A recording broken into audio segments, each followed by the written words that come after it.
Thanks very much, Paul. So just as a quick introduction, obviously we're Gas Networks Ireland, so we're the network operator, both the transmission and distribution network operator in Ireland. Now my topic is mostly around renewable gas, anaerobic digestion, biomethane. We ourselves are specialising in the agri area, so we're not experts in the commercial waste sector, so there will be other advisors that would be better suited to direct you in that particular focus. But in the agri space, obviously renewable gas, biomethane is a we believe a kind of a circular economy, natural fit into the agricultural community. So you're looking at AD, and if people aren't familiar with AD, the principle is that you use an oxygen-free environment, these digester tanks, to break down organic matter into two primary constituents, a biofertilizer and renewable gas, biomethane. So it's a raw biogas that's produced, but to make biomethane, there's a further purification step.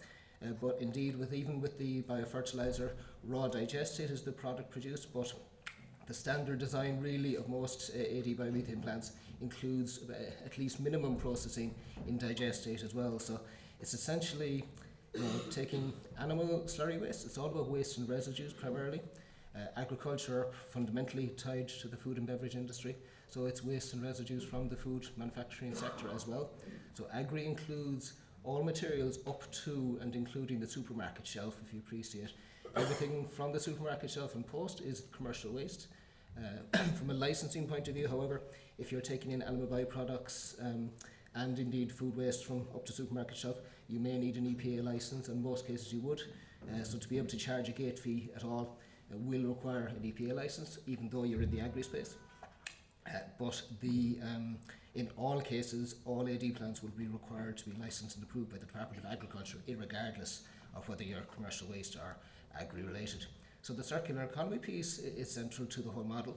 So you're producing a gas that goes to the gas grid and ultimately back to the customer. Many of those customers will actually be food industry companies currently typically dominantly running on gas.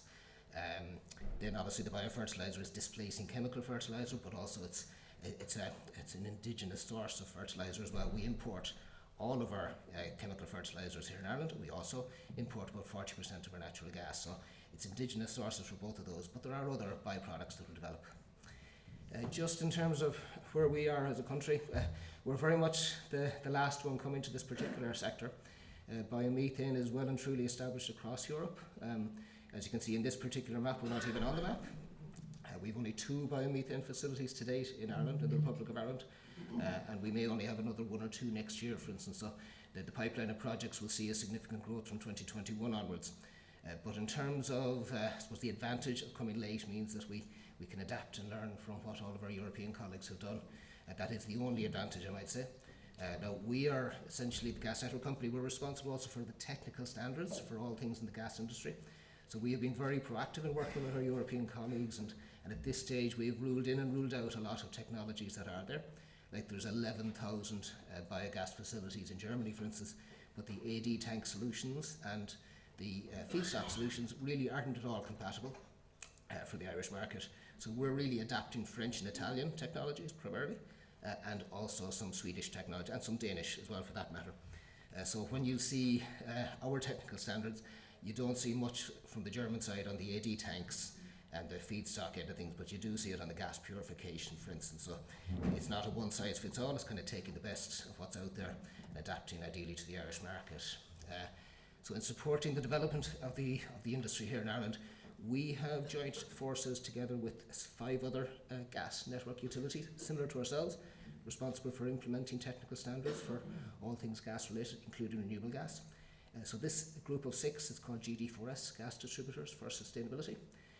All 6 of us have made a full commitment to completely decarbonise our gas networks by 2050. And as part of that commitment, each of these 6 entities, including ourselves, had to issue a vision plan as to how we can achieve that total decarbonisation by 2050.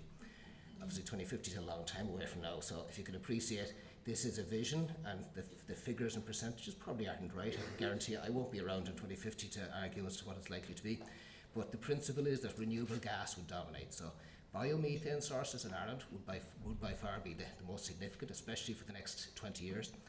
We are doing a lot of work on hydrogen as well, and also on carbon capture and storage. So they're the three primary technologies.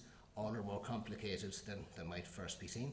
Hydrogen is a very complex story, and it's not as simple. It's not just about replacing one gas with another. It has multiple applications and multiple ways it can be integrated. But as I say, everything we're doing now, especially for the next 10 to 15 years, would be really biomethane. And other than innovation and demonstration projects, you won't really see much in the hydrogen and CCS spaces. So just into renewable gas and how people can deal with us and engage with us in terms of projects. So an AD facility, an agri-AD facility, obviously is going to be rural based in the farming community. The AD itself needs to be located at or adjacent to a source of slurry, ideally, or other forms of waste, and I'll go into the waste or the feedstock streams. So you're looking at a facility that would be co-located, say, with a pig farm, with a beef finisher units. In the case of the dairy sector, there isn't really the dairy sector farm size, with a few minor exceptions, generally speaking, wouldn't have enough animal slurry to feed an AD of this size. So you're looking at a cluster of 4 or 5 or even 6 dairy farmers coming together to supply slurry feedstock into a single AD unit. In terms of scale of investment, you're looking at minimum size at this stage is about €5 million for an AD facility. Given that based on the projects we're engaged with at the moment, we would see typically an average size of about 11 farmers together on a single project. We have some projects that have as many as 32, so it's not as I say, it's not going to be a case of a single farmer in most cases doing this on their own. It's a multiple project, but obviously a significant investment.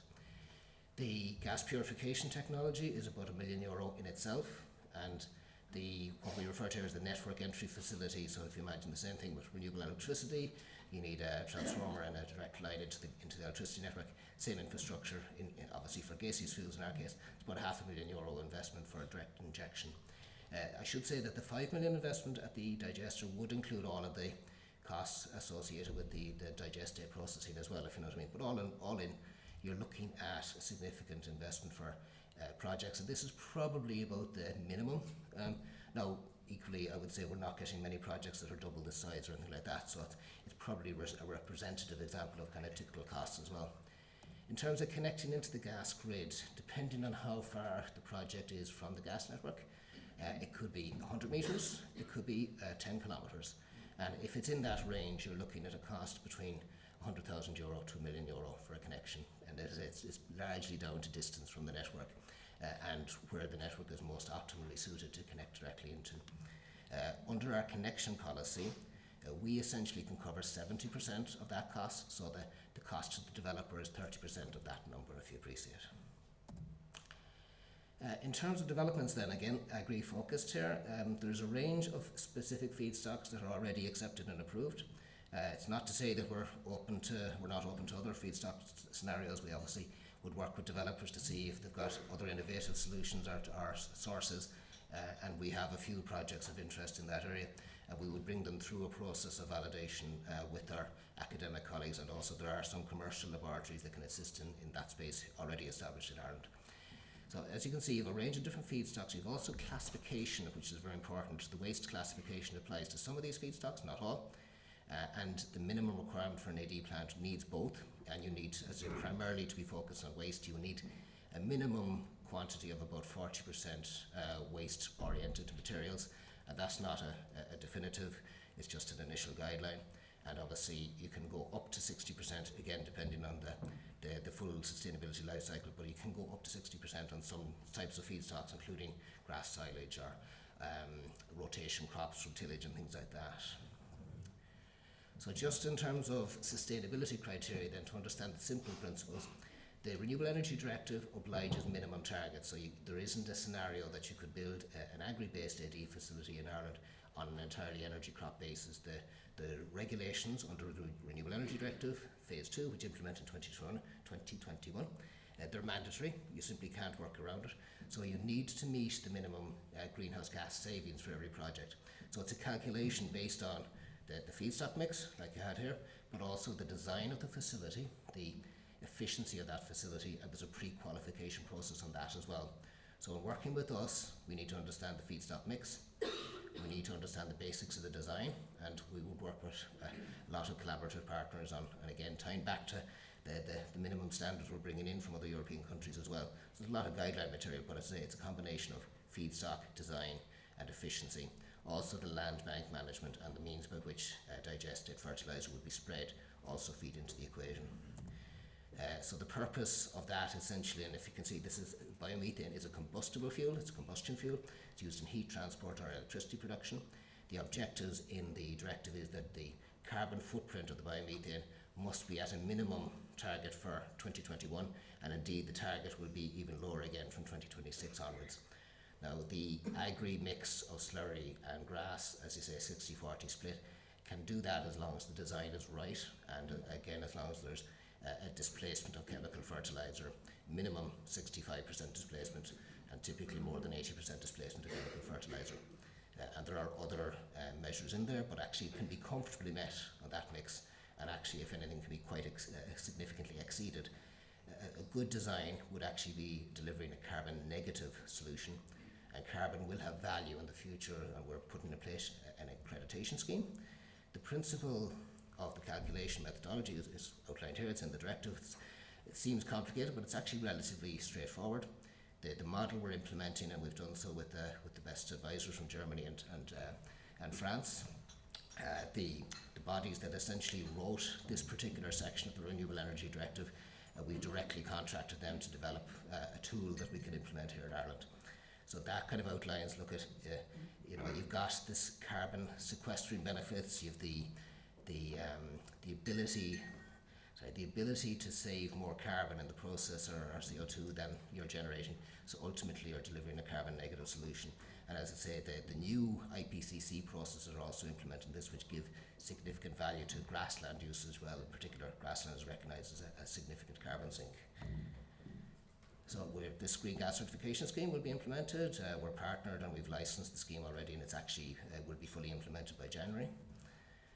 So just to give another outline, the Renewable Gas Forum Ireland have actually published a very detailed business case for government. It's the full report is about 250 pages long. The exact summary is on their website. So it highlights a significant economic benefit to the agri sector to develop AD facilities, and the core principle and some of the highlight figures within this, the wider economic benefits associated with an AD facility. You're talking about a significant amount of jobs. AD facilities employ a lot of people. You're securing employment from the farming community that are supplying feedstock to the AD plant. You've got biofertilizer being produced displacing chemical fertilizer. You're obviously producing biomethane displacing natural gas. So lots of these significant benefits. So as a whole, a very detailed assessment was done under this study that determined that the wider economic benefits demonstrate that for every euro spent, there's €1.26 return to the exchequer. So it is a net positive business case. And as I said, there's other key elements within the report, and I'd recommend you take a look at that. So this just gives you a brief outline of some of those key benefits. The indigenous nature is quite important. Displacement of imports is very, very significant. And as I say, displacement of CO2, industrial CO2 is another example that will help the business case but actually demonstrate overall positivity. In terms of market for biomethane, heat is the predominant market at the moment. And indeed, the studies from across Europe show that in terms of decarbonising industrial heat and processing heat in particular, there really isn't a direct competitor. It's the most cost-effective solution for that space.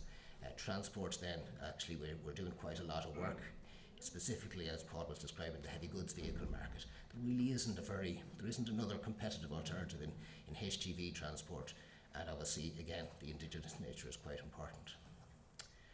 So just to give an outline of current initiatives, so where we're at, we've in bringing in European standards and proving that they work in an Irish market. One of the first projects I'd point to is the Causeway project. This was a €19 million project. It's still running. The purpose of this project was to roll out an initial infrastructure of 14 CNG stations, that's compressed natural gas stations for heavy goods vehicles. So we're well advanced in that at this stage. We've got 3 up and running, and we're commissioning another 2 in the next month. Also part of this project was the first biomethane grid injection project, which is located in Cush, County Kildare. So this facility is taking gas from the green generation facility in Nerny, County Kildare. It's about 12 kilometres away from the actual injection point. In this case, we're demonstrating here not actually a direct injection, but what we refer to as a virtual pipeline connection. So in essence, the gas is produced at the Nerny site. It's purified to natural gas spec as biomethane. It's compressed into these trailer units. That this 20-foot box unit you're seeing essentially is a mobile storage unit, and those trailer units are transported to Cush and injected into the network there. So we see two models for the Irish market accordingly, the direct injection and this kind of virtual pipeline mobile solution as well. So the first one we've implemented happens to be the more difficult, but actually it's proven it works very, very efficiently. So just another project, that's Project Raise is an industrial version of what we've got in Cush. Project Raise is a €28 million project between ourselves and the Climate Action Fund. We're in planning permission at the moment. We should have hopefully that approved by January. And in essence, this facility will support 20 remote agri-based AD plants feeding directly or feeding into the network. These plants will be located within a 50-kilometre radius of the injection point, or roughly speaking. The other aspect parallel to that project is the Agri-AD project, which is led by the dairy cooperative movement. There are 3 companies leading that, and we're supporting them. They're putting in place a €35 million fund to fund the first phase of AD plants. There'll be about 5 or 6 AD plants fully funded out of that initial scheme. And within that as well, there's a very specific agenda to develop, I suppose, a standardisation model around the business solution as well. It's working very collaboratively with the Irish Cooperative Society, and I suppose it's adopting the ICOS model rather than trying to develop something from scratch. And as I said, this just gives you a flavour of the kind of size and scale of developments. The 20 gigawatt hours is 20 gigawatt hours per annum is the kind of reference we would use to the minimum size for one of these facilities supporting that site.